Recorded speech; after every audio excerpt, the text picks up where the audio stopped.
الحمد لله الذي وحده والصلاة والسلام على من لا نبي بعده وعلى آله وأصحابه أجمعين. أما بعد فقد قال الله عز وجل في شأن حبيبه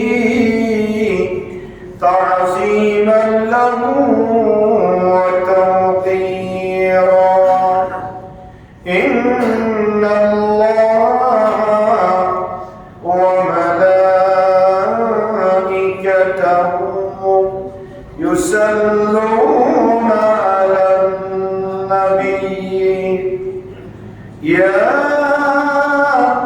أيها الذين آمنوا صلوا عليه وسلموا تسليما. صلى الله على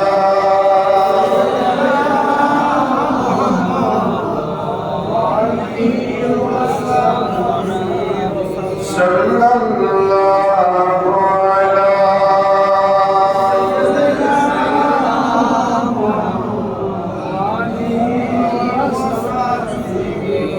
صلى الله على سيدنا محمد وآله وصحبه وسلم. أعوذ بالله من الشيطان الرجيم. بسم الله الرحمن الرحيم. قل يا عبادي الذين أسرفوا على أنفسهم لا تقنطوا من رحمة الله إن الله يغفر الذنوب جميعا إنه هو الغفور الرحيم. صدق الله مولانا العظيم وبلغنا رسوله النبي الأمين ونحن على ذلك لمن الشاهدين والشاكرين والحمد لله رب العالمين. معزز محترم حضرات মুসল্লিয়ান আযম, সম্মানিত উলামায়ে কেরাম রাহমানি ওয়া রাহিমাকুমুল্লাহ, আমরা আল্লাহ সুবহানাহু ওয়া তাআলার আলিশান দরবারে লক্ষ কোটি শুকর আদায় করছি যে আল্লাহ পাকের অত্যন্ত দয়া ও মেহেরবানিতে পবিত্র জুমাতুল উলার প্রথম জুমা নামাজ জুমাদের মহান লক্ষ্যে আল্লাহর মসজিদে আসার বসার সালামি আরজ করার সুযোগ আর তৌফিক যে আল্লাহ আমাদেরকে দান করেছেন তার দরবারে পড়ছি আলহামদুলিল্লাহ। আর লক্ষ দরুদ ও সালামের হাদিয়া প্রেরণ করছি সোনার মদিনায় কামলিওয়ালা নবী, নুরুন নবী, হায়াতুন নবী, ইমামুল আম্বিয়া নবী, সমস্ত নবীদের নবী মুহাম্মদুর রাসূলুল্লাহ সাল্লাল্লাহু তাআলা আলাইহি ওয়াসাল্লামের নূরি দরবার সোনার মদিনায় উচ্চ আওয়াজে আরেকবার পড়ছি আলহামদুলিল্লাহ। মুহতারাম হাজিরিন, আমাদের আলোচনার বিষয় হচ্ছে কুরআনুল কারীমের 39 নম্বর সূরা, সূরা জুমার। আমি আপনাদের সামনে সূরা জুমারের 53 নম্বর আয়াতে কারিমা শরীফ তেলাওয়াত করেছি। এই আয়াতে কারিমার আলোকে আমরা আলোচনা পেশ করব বিমাশিয়াতিল্লাহ বিইজনিল্লাহ ওয়া মা তাওফীকি ইল্লা আল্লাহ সুবহানাহু ওয়া তাআলা বান্দার জন্য বড় দয়ালু। সুবহানাল্লাহ। আমরা আল্লাহর বান্দা, আমরা যত অন্যায়, অপরাধ, গুনাহ, জুলুম, নির্যাতন আমরা করতেছি সমাজে, রাষ্ট্রে, পরিবারে, ব্যক্তিতে, আল্লাহ যদি দয়াশীল না হতেন, ক্ষমাশীল না হতেন, তাহলে আমাদের পক্ষে সমাজের চেহারা দেখানো কষ্ট হয়ে যেত। কথা বলেন ঠিক কি? আমরা প্রতিনিয়ত অন্যায়তে নিমজ্জিত, গুনাহের মধ্যে নিমজ্জিত। আমাদের চলন বলন, লেনদেন, কথাবার্তা, উঠা বসা, আদান প্রদান সমানা শরীয়ত সম্মত হচ্ছে না। তো আল্লাহ রাব্বুল আলামিন হাকামুল হাকিমিন বান্দাকে অভয় দিয়েছেন। আল্লাহ বলেন, বান্দা তুমি যত বড় গুনাহগারই হও না কেন, আমি আল্লাহর রহমতের সামনে তোমার গুনাহ আমি আল্লাহ পানি করে দেব। বান্দা তোমার গুনাহ যদি পুকুরের পানি পরিমাণ হয়, আমি আল্লাহ রহমত সাগরের পানি পরিমাণ। তোমার গুনাহ যদি হয় আকাশ পরিমাণ, আমি আল্লাহ রহমত আরশ পরিমাণ। সুবহানাল্লাহ। জন্য আল্লাহ রাব্বুল আলামিন হাকামুল হাকিমিন সূরা জুমারের 52 নম্বর আয়াতে কারিমা নাযিল করেছেন বান্দার জন্য। আব্দুল্লাহ ইবনে আব্বাস রাদিয়াল্লাহু তাআলা আনহু হাদিসে পাক বর্ণনা করেছেন। আব্দুল্লাহ ইবনে আব্বাস রাদিয়াল্লাহু তাআলা আনহু বলেন, কিছু লোক যারা অনেক বেশি হত্যা করেছিল, অনেক বেশি ব্যভিচার করেছিল, জুলুম করেছিল, জিনা করেছিল, পাপ কার্য করেছিল, এই সমস্ত কিছু ব্যক্তি তারা রাসূল পাক সিয়াহি আখলাক সাল্লাল্লাহু আলাইহি ওয়াসাল্লামের কাছে এসে তারা বলছেন, ইয়া রাসূলুল্লাহ, ইয়া হাবিবাল্লাহ, আপনি যে ধর্মের দাওয়াত দিচ্ছেন সেই ধর্ম হচ্ছে খুবই উত্তম। সুবহানাল্লাহ। ইসলামের চাইতে উত্তম ধর্ম আরেকটা আছে নাকি?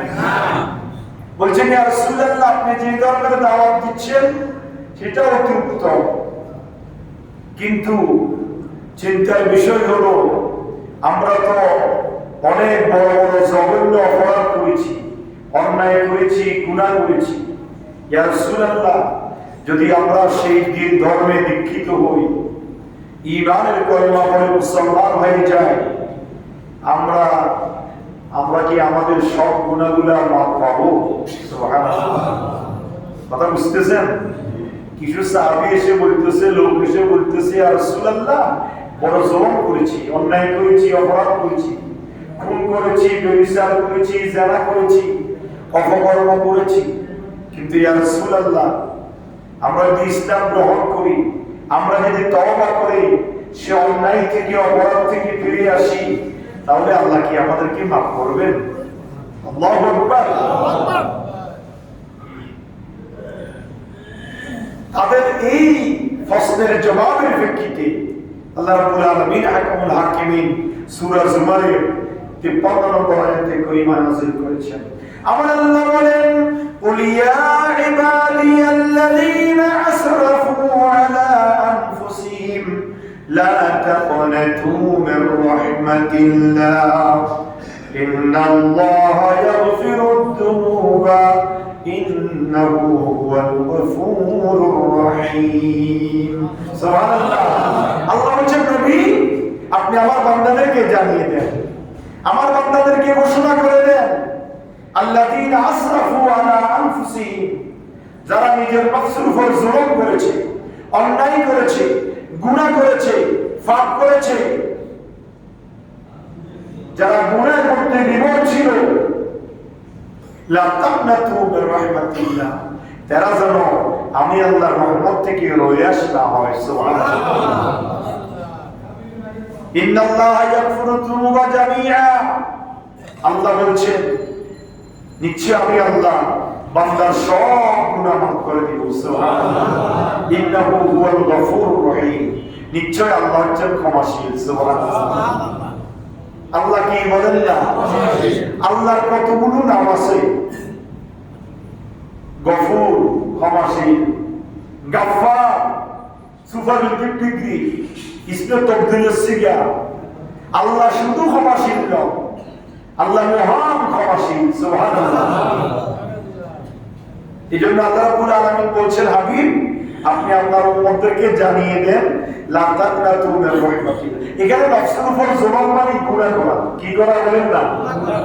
নফসের উপর জুলুম মানে কি করা? গুনাহ করা। তা আল্লাহ বলেন, লা তাকনাতু মির রাহমাতিল্লাহ, তারা যেন আমার রহমত থেকে নৈরাশ না হয়। ইন্নাহু হুয়াল গফুরুর রহিম, নিশ্চয় আমি আল্লাহ ক্ষমাশীল। সুবহানাল্লাহ। তাহলে আমাদের গুনাহ যত বড় হোক না কেন, আল্লাহ রাব্বুল আলামিন আহকামুল হাকিমিনের সমীপে যদি আমরা নিজের উপযুক্ততা নিয়ে যদি আল্লাহর সামনে উপস্থিত হতে পারি, আল্লাহ আমাদের গুনাহগুলো কি করে দিবেন? এই আয়াতে কারিমার সারমর্ম হচ্ছে মৃত্যুর পূর্বে প্রত্যেক বড় গুনাহ, হোক শিরক, কুফর, অন্যায়, জুলুম, নির্যাতন, যত বড় গুনাহ হোক না কেন, যদি বান্দা একনিষ্ঠভাবে খালেসভাবে যদি আল্লাহর দরবারে তওবা করে, সেই গুনাহ থেকে ফিরে আসে, আল্লাহ রাব্বুল আলামিন বান্দা ওই গুনাহগুলো মাফ করে দিবেন। সুবহানাল্লাহ। এজন্য আল্লাহর নবী রাহমাতুল লিল আলামিন ইরশাদ করেছেন, قال رسول الله صلى الله عليه وسلم التائب من الذنب كمن لا ذنب له كما قال عليه الصلاه والسلام। আল্লাহর নবী ইরশাদ করেছেন, উম্মতে আমার, তুমি যত বড় গুনাহ করো না কেন, গুনাহ করার পরে তুমি তওবা করো, কামান লা যানবা লাহু, তুমি যদি ওই গুনাহ থেকে তওবা করে ফিরে আসো, তুমি এমন হয়ে যাবে যে তোমার আমলনামার মধ্যে কোনো গুনাহই নাই। সুবহানাল্লাহ। আমরা যখন অন্যায় করি, অপরাধ করি সামাজিক দৃষ্টিতে, রাষ্ট্রীয় দৃষ্টিতে, তখন সেটা থানায় বা কোর্টে চার্জশিট হয়, সেটার জন্য মামলা হয়। কথা বলে ঠিক কিনা? মামলা হওয়ার পরে যদি গ্রেফতারি পরোয়ানা জারি হয়ে যায়, গ্রেফতার হয়, থানা থেকে কোর্টে যায়, কোর্ট থেকে আপনার জেলখানা থেকে বিভিন্ন তদবিরের মধ্য দিয়ে সে আবার কি করে ফিরে আসে। কিন্তু থানায় অপরাধীর লিস্টিতে তার যে নাম ছিল সেটা কি মুছে ফেলে? সে কাগজটা কি ফুলে ফেলে দেয়? অপরাধীর লিস্টিতে নাম থেকে যায়। আল্লাহ রাব্বুল আলামিন আহকামুল হাকিমের আদালত ভিন্ন। আল্লাহ বলেন, বান্দা তুমি অপরাধ করেছো, অন্যায় করেছো, আমার আদালতে তোমার অন্যায়ের লিস্টিতে নাম উঠেছে, কিন্তু বান্দা তুমি যদি খালেস ভাবে একনিষ্ঠভাবে যদি আমি আল্লাহর কাছে তওবা করে সে অন্যায় থেকে ফিরে আসো, আমি আল্লাহ শুধু তোমার গুনাহ মাফ করি না, বরং সে অপরাধের লিস্টি থেকে নামটাও মুছে ফেলে দিই। সুবহানাল্লাহ। আমার আল্লাহ বলেন, ইয়া আইয়ুহাল্লাযীনা আমানু তুবু ইলাল্লাহি তাওবাতান নাসুহা عسى ربكم أن يكفر عنكم سيئاتكم ويدخلكم جنات تجري من تحتها الأنهار। قرآن الكريم الأشفار সূরা তাহরীমের মধ্যে আল্লাহ রাব্বুল আলামিন আহকামুল হাকিমিন ইরশাদ করেছেন, ইয়া আইয়ুহাল্লাযীনা আমানু, হে আমার ঈমানদার বিশ্বাসী বান্দারা, তুবু ইলাল্লাহি তাওবাতান নাসুহা, হে আমার ঈমানদার বান্দারা, তোমরা তওবা করো আমি আল্লাহর কাছে খালেস ভাবে একনিষ্ঠতার সাথে। সুবহানাল্লাহ। তাওবাতান নাসুহা মানে খালেস তওবা, একনিষ্ঠ তওবা। একনিষ্ঠ তওবা দ্বারা কি বোঝায়? আমরা তো আসলে একনিষ্ঠ তওবা করতে আমরা জানি না, শিখি নাই, আমরা করি না। আমরা মনে করি মৃত্যুর আগে যখন মৃত্যু শয্যায় শায়িত হয়ে যায়, উত্তর দিকে মাথা করে খাট থেকে নামিয়ে যখন নিচে বিছানায় শোয়ানো হয়, যখন তার কমন সেন্স ঠিক থাকে না, কথা বলতে পারে না, হোশ জ্ঞান থাকে না, একটু একটু কথা বলতে পারে, আমরা তখন মনে করি একটা মসজিদের হুজুর নিয়ে একটু মুখে তওবা করাই দিলে মনে হয় এটাই তওবা। জোরে বলেন না নাউজুবিল্লাহ। এটা তওবা নয়, এটা আল্লাহর সাথে বাউতাবাজি। মৃত্যুর বিছানায় আপনি শায়িত হয়ে গিয়েছেন, আপনি এসেছেন তওবা করার, কিন্তু আল্লাহ বলছেন, না বান্দা, তোমার শক্তি আছে, সাহস আছে, হোশ জ্ঞান অটল আছে, বহাল আছে, ইবাদত বন্দেগী করার সামর্থ্য আছে, তোমার আকল তোমাকে দালালত করছে যে আমার এই কাজটা অন্যায় হয়েছে, অপরাধ হয়েছে, তখন তুমি আমি আল্লাহর সমীপে খালেস ভাবে একনিষ্ঠতার সাথে তওবা করো। তওবা মানে ফিরে আসা। তওবা মানে কি? ফিরে আসা। আমি আগে যে অন্যায়টা করতাম আজকে থেকে আল্লাহ আর করবো না, এটার উপর প্রতিজ্ঞাবদ্ধ হওয়ার নাম হচ্ছে তওবা। সুবহানাল্লাহ। আপনার অন্তরের মালিক কে? আল্লাহ। আমি মুখের ভিতর দুটো মারি দিলাম, কান ধরে ফেললাম, মস্ত হয়ে গেল। আল্লাহ আমি আর এই কাজ করবো না, অন্যায় করবো না, অপরাধ করবো না, মিথ্যা করবো না, গীবত করবো না। কালকে সকালে উঠে আবার করলাম। এটা কি তওবা? তওবা মানে ফিরে আসা, একনিষ্ঠতার সাথে অন্যায় থেকে ফিরে আসা। এই জন্য আল্লাহ রাব্বুল আলামিন হাকিমুল হাকিম বলছেন, বান্দারে আমার তোমরা খালিস ভাবে একনিষ্ঠতার সাথে আমি আল্লাহর কাছে তওবা করো, তাহলে কি হবে? আসা রাব্বুকুম আইয়ুকাফির আনকুম সাইয়্যাতিকুম, ওসিরেই আমি আল্লাহ রাব্বুল আলামিন তোমাদের গুনাহগুলো মাফ করে দিব। ওয়া ইউদখিলাকুম জান্নাতিন তাজরি মিন তাহতিহাল আনহার, তোমাদেরকে এমন জান্নাতে প্রবেশ করাবো যে জান্নাতের তলদেশে নহরসমূহ প্রবাহিত হয়। সুবহানাল্লাহ। খালিস তওবা কি তওবা বলেন না? একনিষ্ঠতার সাথে তওবা করা। আল্লাহ রাব্বুল আলামিন হাকিমুল হাকিম আমাদেরকে খালিস ভাবে তওবা করার তৌফিক দান করুন। আমিন। হযরত ওমর ইবনে খাত্তাব কয় নম্বর খলিফা? হযরত ওমর ইবনে খাত্তাব রাদিয়াল্লাহু তাআলা আনহু হাদিস বর্ণনা করেছেন। কয়েকজন সাহাবায়ে কেরাম এই হাদিসের সরা তাফসীর করেছেন, বর্ণনা করেছেন। তারা বলেছেন তওবায়ে নসুহা হচ্ছে এমন তওবা যে তওবা করার পরে বান্দা আবার সেই অন্যায়ের ভিতর দাবিত যেন না হয়। স্তন থেকে দুধ বাহির করার পরে স্তনের মধ্যে দুধ প্রবেশ করাও যেমন অসম্ভব, বান্দা অন্যায় থেকে তওবা করার পরে আবার সেই অন্যায়ের দিকে দাবিত হওয়া তেমন অসম্ভব মনে করে বান্দা যদি সেই অন্যায় থেকে নিজেকে বিরত রাখে, সেটা হবে তাওবাতুন নসুহা। কথা বুঝাতে পারতেছি? আল্লাহ বলছেন লা তাকনাতু মির রাহমাতিল্লাহ। এইজন্য আপনার আমার গুনাহ আকাশ পরিমাণ হতে পারে। আমি মানুষ, আমি অপরাধ করতে পারি, গুনাহ করতে পারি। মানুষই তো গুনাহ করে, অপরাধ করে, কিন্তু সেখান থেকে ফিরে আসে, অনুশোচনা করে, অনুতপ্ত হয়ে আল্লাহর দরবারে তওবা করে খালিস ভাবে সেখান থেকে ফিরে আসলে ওসিরের সমস্ত গুনাহ আল্লাহ কি করে দিবেন? উদাহরণস্বরূপ মনে রাখেন, একটা হিন্দু, একটা খ্রিস্টান, একটা বিধর্মী লোক, সে 30 বছর, 40 বছর, 50 বছর শিরক করেছে, কুফরি করেছে, অন্যায় অপরাধের ভিতর নিমজ্জিত ছিল। কথা বলেন ঠিক কি না?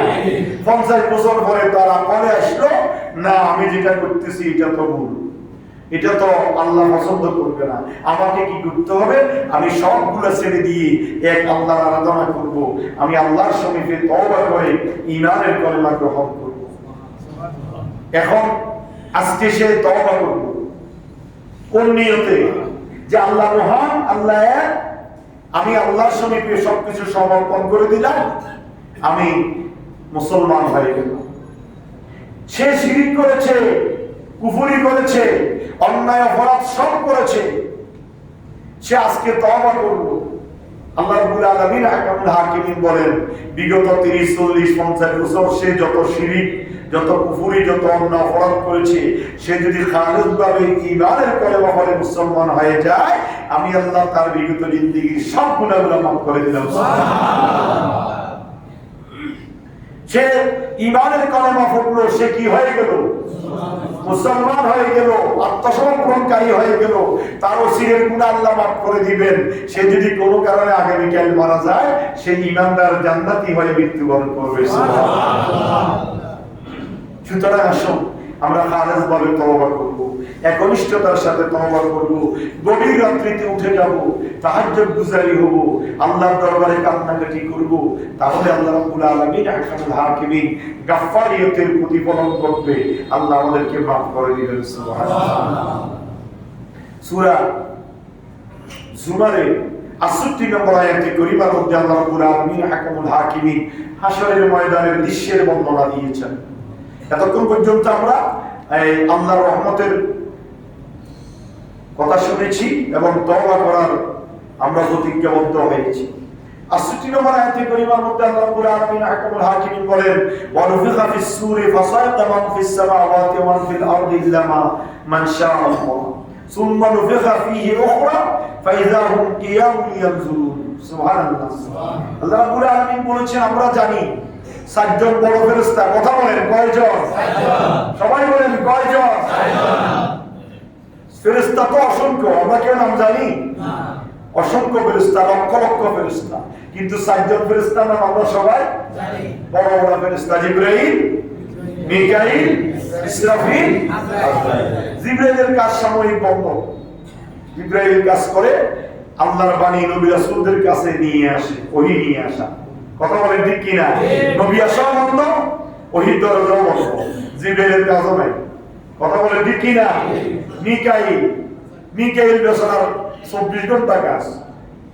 সবচাইতে বেশি কষ্টদায়ক কাজ হচ্ছে মিকাইল আর আজরাইলের। কথা বলেন ঠিক কি না? মিকাইল এখনো আছে, 24 ঘন্টা ডিউটি করে। মিকাইলের হুকুমে, মিকাইলের ব্যবস্থাপনায় সদারতে বৃষ্টি নাজিল হয়। সুবহানাল্লাহ। তাহলে 2 জন গেল, কয়জন? 2 জন। এবার আসেন আজরাইল। আজরাইলের কাজ কি? জান কবজ করা। আজরাইল নিজে কবজ করে না, তার কিছু সহযোগী আছে। কি আছে বলেন না? সে ফ্রান্সে একটা করতেছে, ইতালিতে আরেকটা করতেছে, এই মুহূর্তে।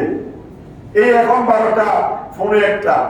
এই মুহূর্তে ইতালিতে একজন মারা যাইতেছে, ফ্রান্সে একজন, বাংলাদেশে 10 জন, সৌদি আরবে 5 জন। কোন জায়গায় একটা টাইম অ্যাক্সিডেন্ট হয়ে একসাথে 20 জন। কথা বলেন ঠিক কি না? এগুলো জিবরাইলের নির্দেশে, জিবরাইলের সদারতে, সভাপতিত্বে, জিবরাইলের আজরাইলের ব্যবস্থাপনায় এগুলা কি হয়? মৃত্যুবরণ। এটা হচ্ছে আজরাইলের কাজ। আর ইসরাফিল আলাইহিস সালাম, যার কোনো কাজ নাই, সৃষ্টির শুরু থেকে এখনো পর্যন্ত সিংহাটা হাতে নিয়ে এইভাবে বসে আছে। নড়াচড়া নাই, কোনো চিন্তা নাই, কোনো দিকে যাওয়ার সুযোগও নাই। কোন মুহূর্তে অর্ডার হয়, অর্ডার আসার সাথে সাথে কি করতে হবে? কাজ করতে হবে। সেই আজরাইল ইসরাফিল তিনি সিংহা ফুঁক দেওয়ার কাজে নিয়োজিত। তিনি 2টা সিংহা ফুৎকার করবেন। কয়বার? কয়বার বলেন না? একবারে ইজা জুলজিলাতিল আরদু জিলজালাহা ওয়া আখরাজাতিল আরদু আসকালাহা ওয়া ক্বালাল ইনসানু মা লাহা ইয়াওমাইযিন তুহাদ্দিসু আখবারাহা বিআন্না রাব্বাকা আওহা লাহা। আল্লাহু আকবার। গোটা পৃথিবী প্রকম্পন সৃষ্টি হয়ে যাবে। ইসরাফিল আল্লাহর হুকুমে সিংহা ফুৎকার দিবে। আল্লাহ বলেছেন সিজিল্লিল কুতুব, কিতাবের পৃষ্ঠা যেমন একটার পর একটা পড়ে, গোটা পৃথিবী 7 তলার আসমান জমিন দালান কোঠা গাছপালা তরুলতা একটার পর একটা মুহূর্তের ভিতরে তামাম হয়ে যাবে গোটা পৃথিবী। আল্লাহু আকবার। কার নেতৃত্বে? কার নেতৃত্বে বলেন না? ইসরাফিলের নেতৃত্বে। দ্বিতীয় ফুৎকার দিবেন। প্রথম সিংহা ফুৎকারের কারণে গোটা পৃথিবী ফানা হয়ে যাবে। কুল্লু মান আলাইহা ফান ওয়া ইয়াবকা ওয়াজহু রাব্বিকা যুল জালালি ওয়াল ইকরাম।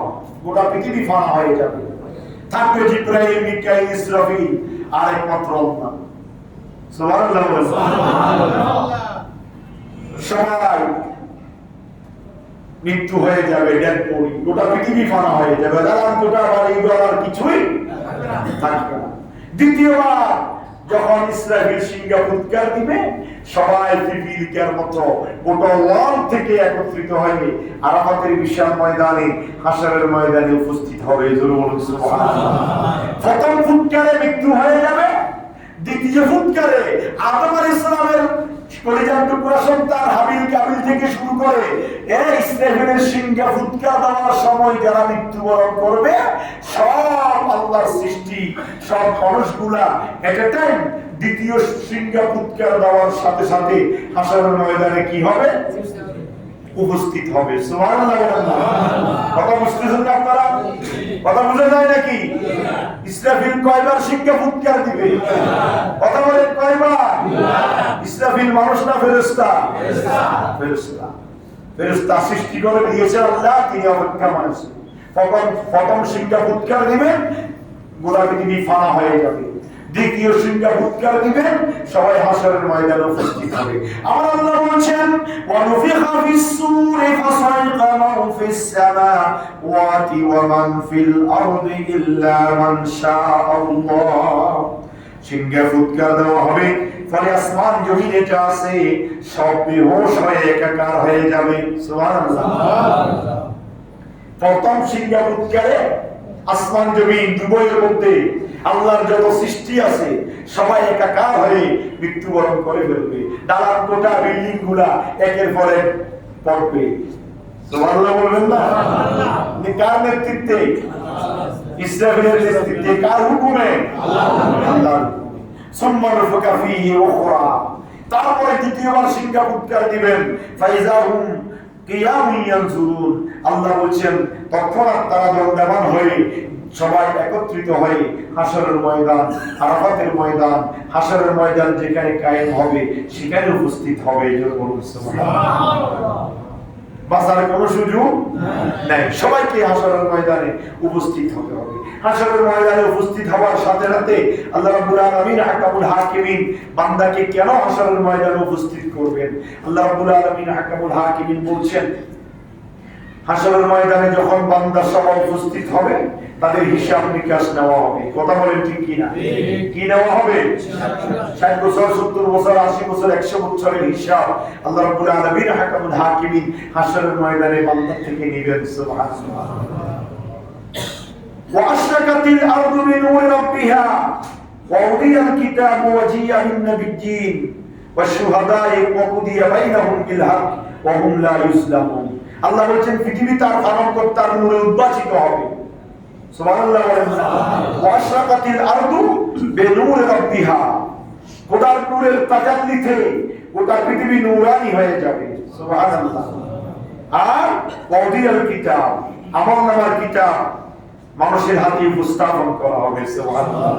হাসরের ময়দানে কি দেওয়া হবে? আমলনামার কিতাব। কথা বুঝতেছেন আপনারা? কিসের কিতাব? কিরামান কাতিবিনা ইয়ালামুনা মা তাফআলুন। দুজন ফেরেশতা আমাদের দুই কাঁধে বসে আমাদের আমলনামাগুলো কি করছে? দেখছে। ইযা তালাক্কাল মুতালাক্কিয়ানে আনিল ইয়ামিনি ওয়া আনিশ শিমালি কাঈদ মা ইয়ালফিযু মিন কাওলিন ইল্লা লাদাইহি রাকীবুন আতীদ। আল্লাহ বলেন বান্দা দুইজন ফেরেশতা দুই কাঁধে বসাই দিয়েছি, তাদের কোনো কাজ নাই। মা ইয়ালফিযু মিন কাওলিন ইল্লা লাদাইহি রাকীবুন আতীদ। তোমার জবান থেকে ভালো কথা, খারাপ কথা, ইবাদত বندگی যাই বাইর হোক না কেন বের হতে দেরি আমি আল্লাহর ফেরেশতারা লিখতে দেরি করে না। সুবহানাল্লাহ। আর ওদিয়াল কিতাব ফাতারাল মুজরিমিনা মুশফিকিনা মিম্মা ফি ওয়া ইয়াকুলুনা ইয়া ওয়াইলাতানা মা লিহাযাল কিতাব লা ইউগাদিরু সগীরাতান ওয়ালা কাবীরাতান ইল্লা আহসাহা ওয়া ওয়াজাদু মা আমিলু হাদিরা ওয়া লা ইয়াজলিমু রাব্বুকা আহাদা। আল্লাহু আকবার। আল্লাহ বলেন যে কিতাব ফেরেশতারা লিখতেছে, আচ্ছা ফেরেশতা বসে লিখতেছে, আমরা কি দেখতেছি? না। কথা বলেন না। ফেরেশতা কোথায় আছে? দুই কাঁধে, আমরা দেখতেছি না। আল্লাহ বলছেন ইযা তালাক্কাল মুতালাক্কিয়ানে আনিল ইয়ামিনি ওয়া আনিশ শিমাল। ইয়ামিন মানে ডান, শিমাল মানে ডান কাঁধে একজন, বাম কাঁধে একজন বসে আছে, তারা কিতাব লিখতেছে। সেই কিতাব বিশাল কিতাব হয়তো হয়ে যাবে। আল্লাহ রাব্বুল আলামিন কাল কিয়ামতের ময়দানে কিতাব দিবেন আর আল্লাহ বলবেন ইকরা কিতাবাক কাফা বিনাফসিকা আল-ইয়াওমা আলাইকা হাসিবা। বান্দা ধরো তোমার কিতাব তুমি পড়ো, আজকের হিসাবের জন্য তুমি নিজেই যথেষ্ট, এই কিতাবটা যথেষ্ট। কোন সাক্ষী প্রমাণের দরকার নাই। আদালতে সাক্ষী প্রমাণ যায়, তার সাক্ষী দেয় একজন দুইজন, তার উপর ডিফেন্স করে বিচার ফায়সালা করে হাকিম। আল্লাহ বলেন আজকের হাকিম হচ্ছে আমি, আর তোমার তুমি কি করেছো না করেছো তার প্রমাণ হচ্ছে তোমার এই কিতাব। দাও এই তোমার কিতাব, দাও তোমার কিতাব তুমি লও আর তোমার কিতাব তুমি পড়ো। সুবহানাল্লাহ বলেন। সুবহানাল্লাহ। সূরা কাহফের মধ্যে বলেছেন ওয়াদিয়াল কিতাব ফাতারাল মুজরিমিনা মুশফিকিনা মিম্মা ফি ওয়া ইয়াকুলুনা মা লিহাযাল কিতাব।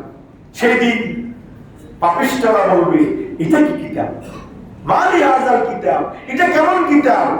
লা ইউগাদিরু সগীরাতান ওয়ালা কাবীরা। বড় যে অন্যায় করেছি সেটাও বাদ পড়ে নাই, ছোট যে অন্যায় করেছি সেটাও বাদ পড়ে নাই, ইচ্ছায় যেটা করেছি সেটাও বাদ পড়ে নাই, অনিচ্ছায় যেটা করেছি সেটাও বাদ পড়ে নাই, রাত্রে গোপনে যেটা করেছি সেটাও বাদ পড়ে নাই, প্রকাশ্যে যেটা করেছি সেটাও বাদ পড়ে নাই।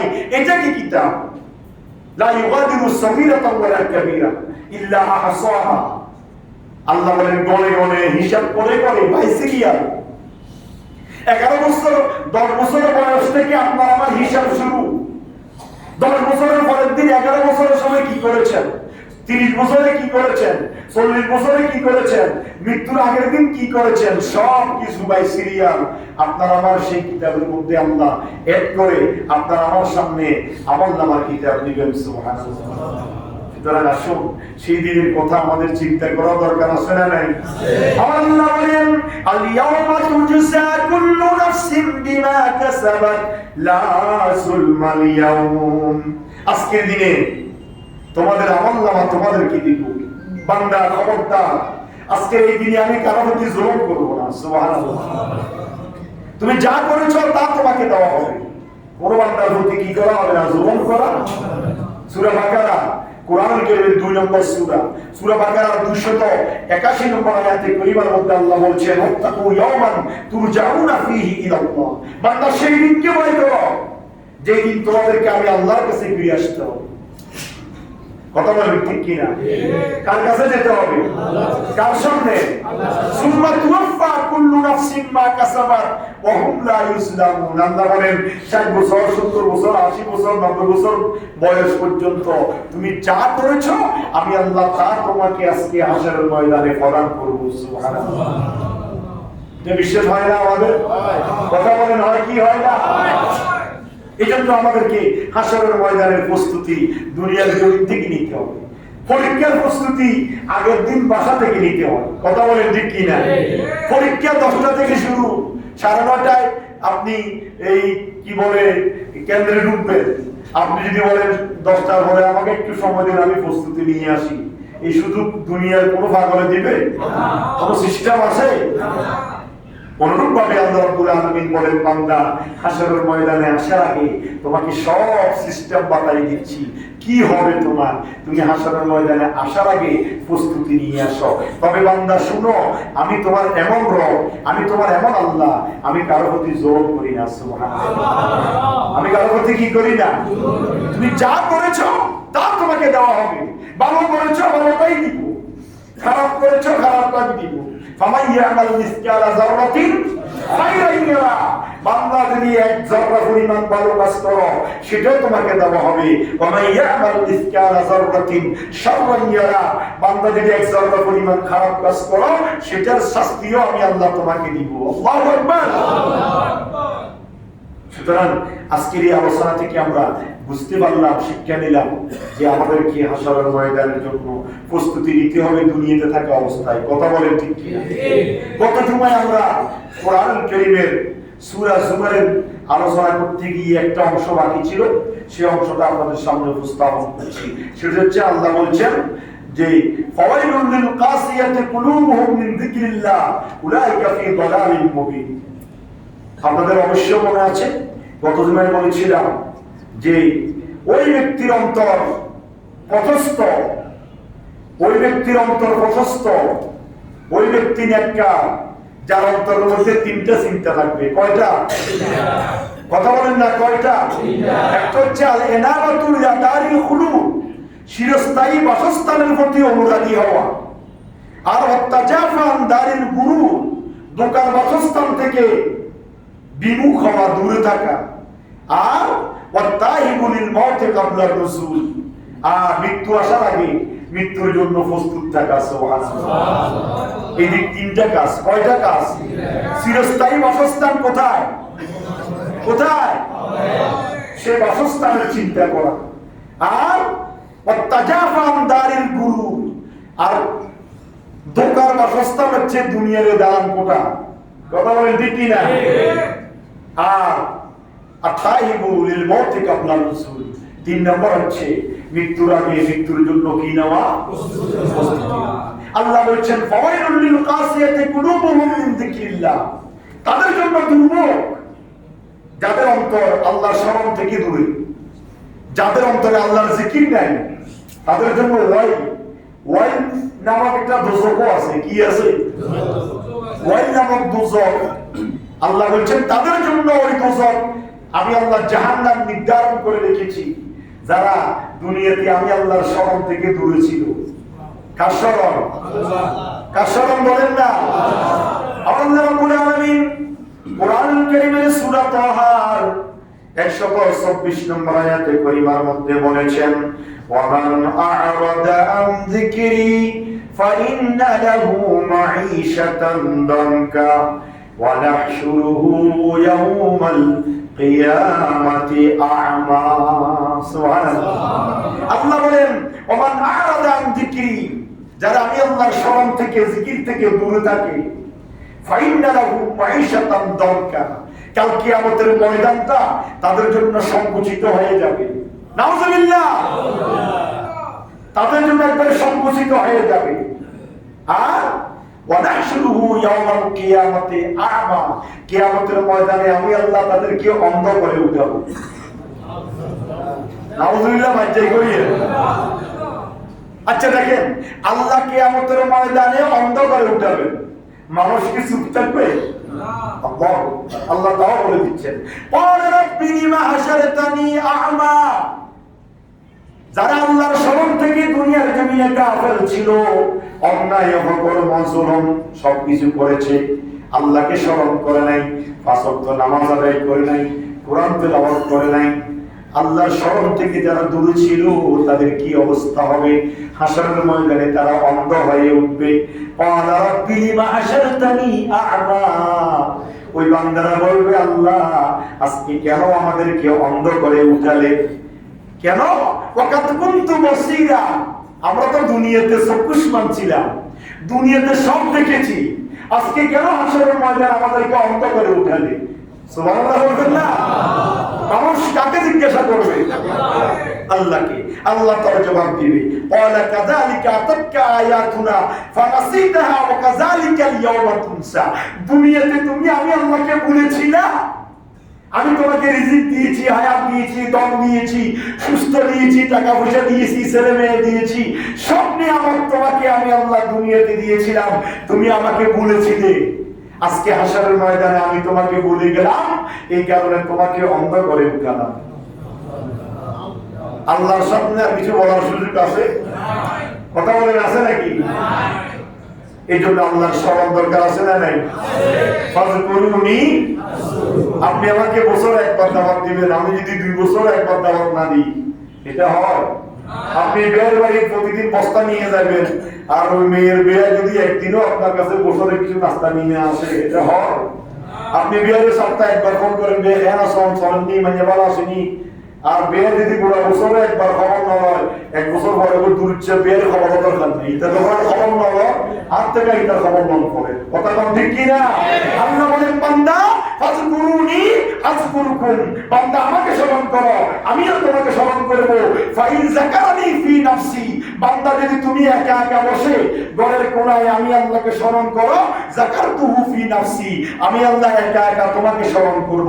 ওয়াইন যাকারানি ফি মালাই, বান্দা যদি বিশাল সমাবেশ করে আমি আল্লাহকে স্মরণ করো, যাকারতুহু ফি মালাই, আমি আল্লাহ রাব্বুল আলামিন তোমাকে ফেরেশতাদেরকে নিয়ে সমাবেশ করে তোমাকে স্মরণ করব। ওয়াইন তাকাররাবা ইলাইয়া বিশিবরিন, বান্দা যদি তুমি আমার দিকে 1 বিগত আসো, তাকাররাবতু ইলাইহি বা, আমি আল্লাহ তোমার দিকে 1 হাত আগাবো। ওয়াইন তাকাররাবা ইলাইহি যারআ, বান্দা তুমি যদি আমার দিকে 1 হাত আগো, তাকাররাবতু ইলাইহি বা, আমি আল্লাহ তোমার দিকে 2 হাত আগাবো। ওয়াইন আতানি ইয়ামশি, বান্দা তুমি যদি আমার দিকে হাঁটিয়ে আসো, আতাইতুহু হারবালা, আমি আল্লাহ তোমার দিকে দৌড়ে দৌড়ে আসবো। এই জন্য আল্লাহ স্মরণের দরকার আছে না নাই? সুতরাং আল্লাহ স্মরণ করবেন, আল্লাহর জিকির করবেন, হাঁটতে ঘুরতে চলতে ফিরতে, কাজে কর্মে, দোকানে, ব্যবসায়, চাকরিতে, সর্ব অবস্থাতে কাজ জিকির। বান্দার অন্তরে যদি আল্লাহর জিকির থাকে, বান্দা গুনাহ করতে পারে না। গুনাহ করতে গেলেই অন্তরে ধাক্কা দিবে, কি আল্লাহ তো দেখতেছে। ঘুষের টাকা নিতে গেলেই অন্তরে ধাক্কা দিবে, আল্লাহ তো দেখতেছে। মিথ্যা বলতে গেলেই অন্তরে ধাক্কা দিবে, আল্লাহ তো দেখতেছে। এত অন্যায়, অপকর্ম, দুর্নীতি, প্রতারণা বাংলার জমিনে রন্ধ্রে রন্ধ্রে আছে না নাই? প্রত্যেকটা সেক্টরে। সুফি কেউ নাই, সুফি কেউ নাই। আগে ইসলাম আর পরে ইসলাম থাকুক, যত কিছুই থাকুক না কেন, সুফি কেউ নাই। কিন্তু একমাত্র এই অন্যায় অপকর্ম জুলুম নির্যাতন বাংলার জমিনে সাইলাম হয়ে যাওয়ার পিছনে একটি মাত্র কারণ, মানুষ আল্লাহকে ভুলে গিয়েছে। কথা বলেন ঠিক কি? সুতরাং আজকে আলোচনা থেকে আপনাদের উদাত্ত আহ্বান জানাবো, আসুন আমরা আল্লাহর জিকির করি, আল্লাহর স্মরণ অন্তরে রাখি এবং কিয়ামতের জন্য প্রস্তুতি নিই। আল্লাহ আমাদেরকে তৌফিক দান করুন, আমিন। এই আমাদের সাবেক 4 নম্বরের এমপি ছিলেন দিদারুল আলম সাহেব, উনার আব্বাজান আজকে সকালে আমাদের মসজিদের জন্য কয়েকটা চেয়ার দিয়েছেন। ও মদিনা শরীফ, মক্কা শরীফ যে চেয়ারগুলো আপনারা ব্যবহার করেন গেলে ওই ধরনের কিছু মানের চেয়ার দিয়েছেন। ওনার জন্য, ওনার পরিবারের জন্য আমরা দোয়া করব। আমাদের সাবেক মেয়র মন্ত্রী সাহেবের জন্য দোয়া করব।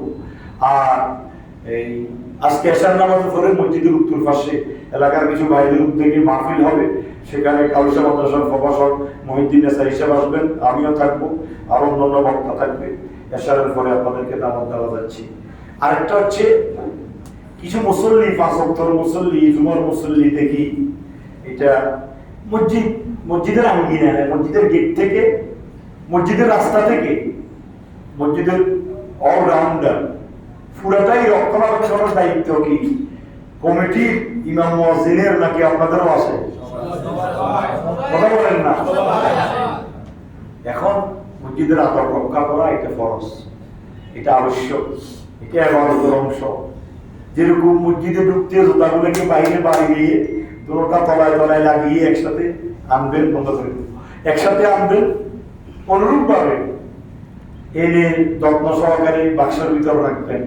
অনুভব অনেক মুসল্লিরা দেখি নামাজ পড়ি বাইরে মসজিদের পুকুরে তুতু ফালায়, কফ ফালায়, বন্ধ করে কফ ফালায়।